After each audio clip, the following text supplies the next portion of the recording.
برای بچه سلاطین و ما امروز اومدیم که چطور بازیکنان ایرانی رو میگیم. شما بذارید بهتون نشون ندادم، شما این کلیک میکنید، بذارید واسه من بالا بیاد، این کلیک میکنید، این کلیک کردید میزنید توش، کلیک میکنید، بعد اینجا یه عالمه 4 تا گزینه میاد. این گزینه سیاهی هیچیه، 4 تا گزینه میاد. از این 4 تا اینو میزنید، اینی که توش نیمار هستش رو میزنید، روی میزنید، بعد زدید روش. اینجا بازیکنان ایرانی هستش و یعنی بازیکنان خارجی هستش و نمیتونیم میگین الان باید یه عالمه بریم پایین، اصلا پایین پیدا نشه. اینجا شما این فکر کنیم البته بله اینا هستش کشور سلام.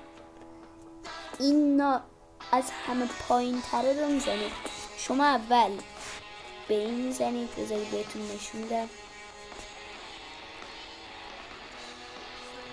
این علامت رو میزنید، این علامت رو زدید میرید روش، این علامت رو میزنید، این علامت رو بزنید. الان 1000 تا علامت هستش اینجا. این علامت رو میزنید. وقتی شما این علامت رو زدید میرید توش، اینجا 4 تا عکس کره زمین هست، 4 تا عکس کره زمین. حالا شما اینجا این گزینه رو انتخاب میکنید و برای بازیکن ایرانی این انتخاب کردیم، میزنید روش. الان حتما میدونید، حتما از من بهتر میدونید گروه ایرانی کجاست، ولی به اونایی که نمیدونن بهشون نشوندم. حالا اینو انتخاب میکنید، میزنید روش. اینجا تیمای ایرانی رو میگه. حالا مثلا من سپاهان رو بزنم، سپاهان رو روش کلیک میکنم.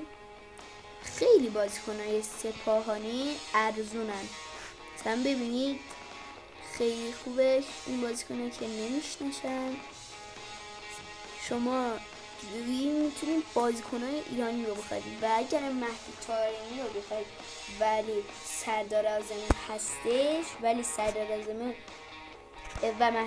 ولی مهدی طارمی و سردار اعظمی رو بخواین توی نیستش، باید اینو بزنید. بذارید بهتون نشون بدم. شما این گزینه سومیه رو انتخاب میکنید، انتخاب کردین روش کلیک میکنید روش. بعد اینجا 4-5 تا تیم میاد، 5 تا عکس کره زمین میاره. نمیدونم نه اون بخشی هستن که تیم های ملی هستش. روی این علامت کلیک میکنید، میذارید روش. الان اینجا یه عالمه تیم هستش. این هم تیم ملیه و اینم تیم ملی خودمونه. این تیم ملی خودمونه. روی این کلیک میکنید، اینو میزنید و وای میسید. حالا چرا نیومد واسه من؟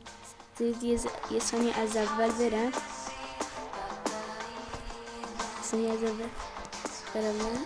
من الان نیومد میزدم.